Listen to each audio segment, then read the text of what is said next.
Hey everyone, welcome to a very special edition of MSP Business School.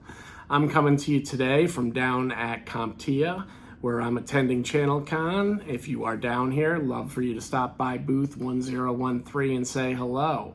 But the real reason this is a very special episode is we're hitting number 200. And if you asked me when we first kicked off this podcast if we ever thought we were going to get to that number, my simple reply would have been no way. Too far out in the future to even think.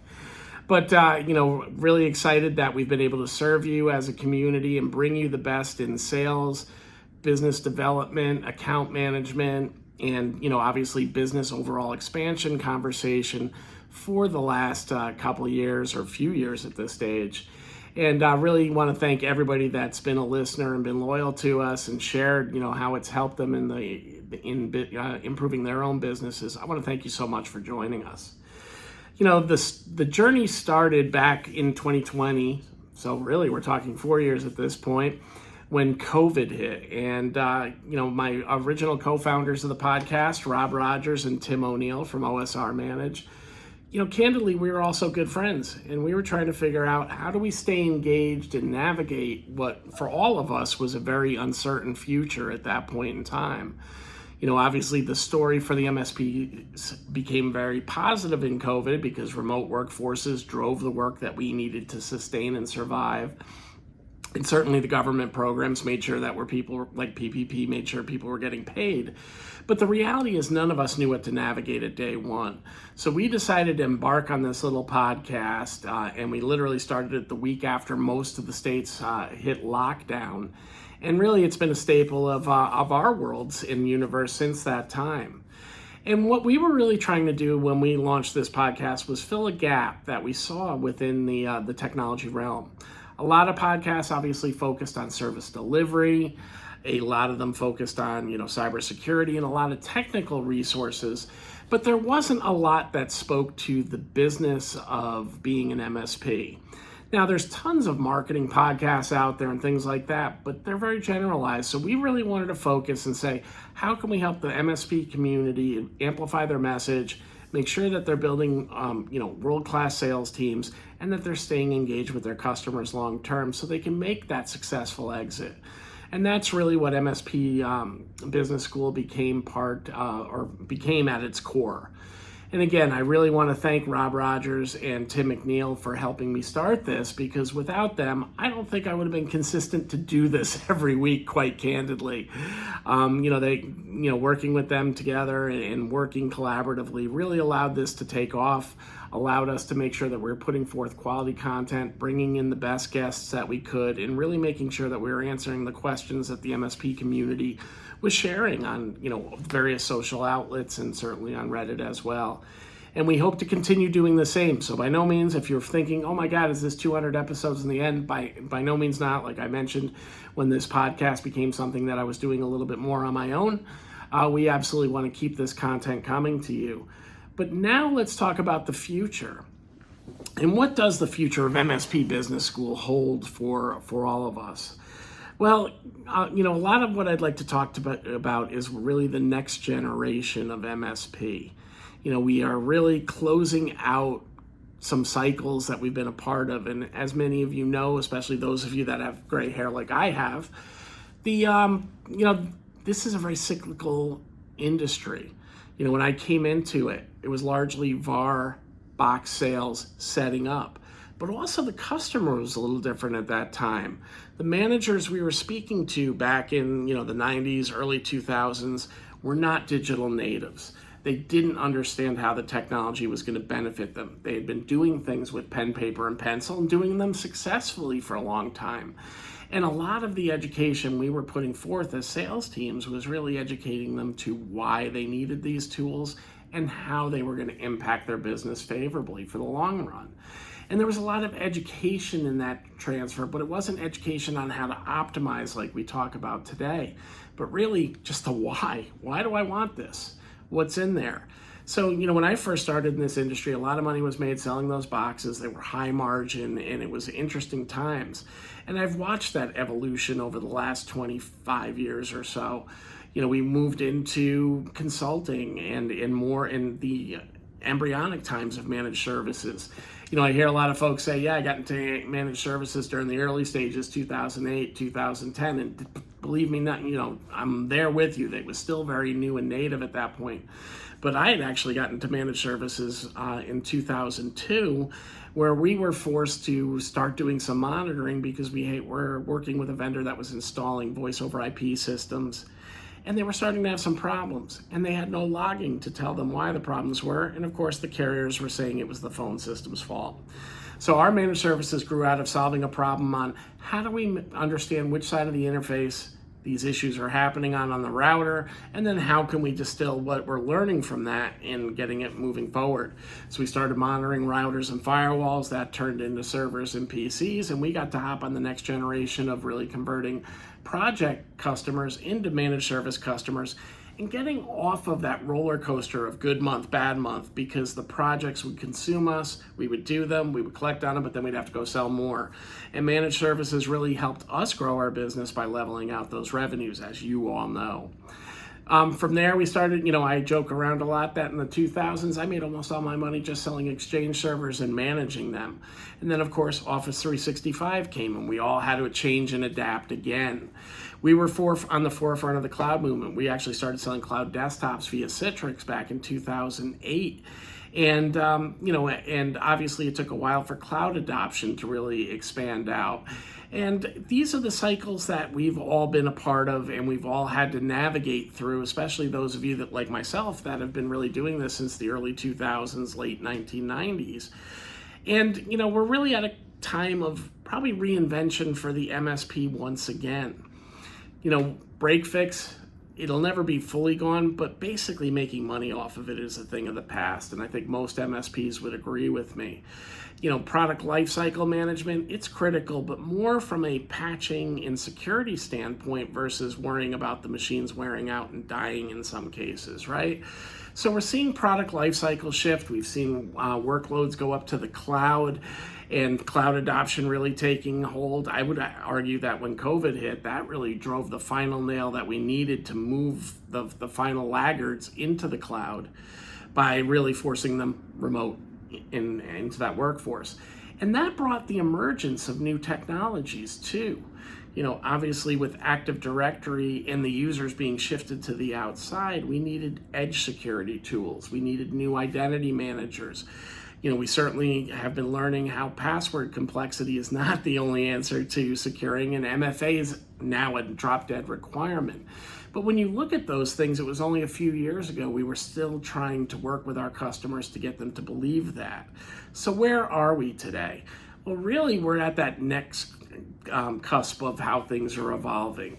There's been a lot of buzz around AI for the last 18, 24 months, and certainly we're seeing MSPs utilizing it more so internally, but now we need to convey that use cases out to the customers, and we're seeing the more progressive MSPs that we speak to daily at places like VCIO Toolbox.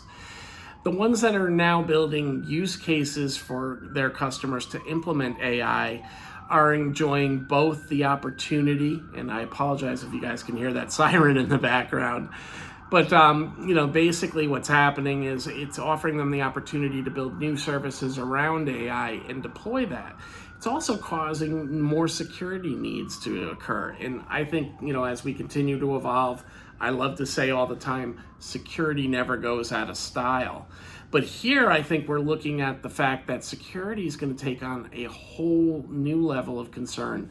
It's going to be more complex as we have different touch points. The human factor's a killer consideration as well.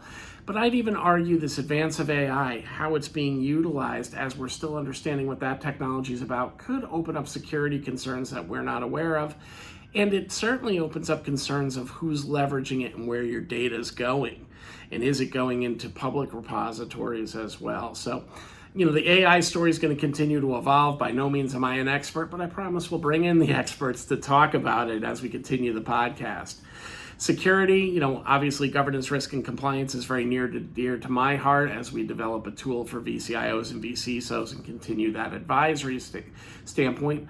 But you all know that cyber insurability and making sure claims get paid is a big portion of this as well. When those claims get paid, that is one consideration when a claim is required, a consideration is, were we completely 100%, I'm not going to use the word honest, but true when we were filling out those compliance surveys? And we're starting to see the insurance companies doing those carve-outs when they're seeing areas that you weren't truly compliant. You may be using MFA, but are you using it across the entire stack of your tools?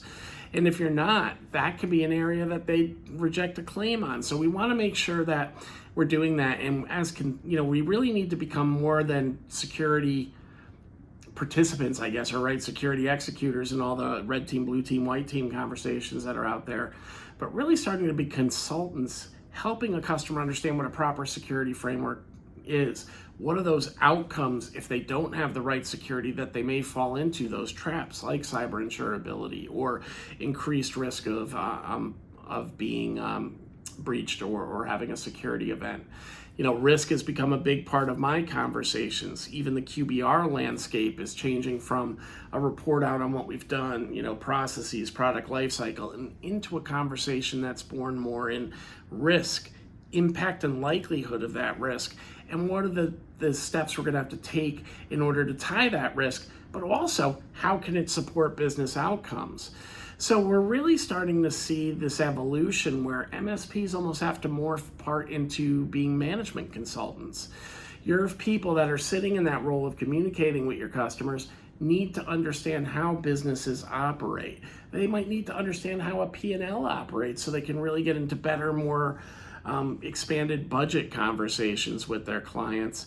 And then they need to tie this all together and be able to show those different stakeholders within the business, your line of business managers, who might just be influencers on a project, those decision makers and influencers that live in the C-suite, how these objectives are not only going to improve security, but also foster better outcomes. And that's a skill that we have to work on as an MSP community to have those conversations. And that's really what drives value within that relationship. And other things that we're going to have to continue to explore with our customers from a forward-facing as the MSP perspective is that continual life cycle battle and keeping people on the mark with what they need to do to continue to evolve as a business.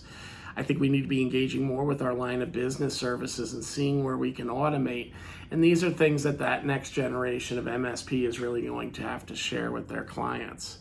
So we will continue to bring on experts that are going to speak to those types of things and then bring on experts to go back to our core too. I don't want people to think, well, the podcast is changing. Now, these are all topics that we've been talking about for a long time. But now we want to, augment that with then how do we market this stuff? How do we hit the market? Customer acquisition is one of the biggest challenges I hear repeatedly over and over for MSPs.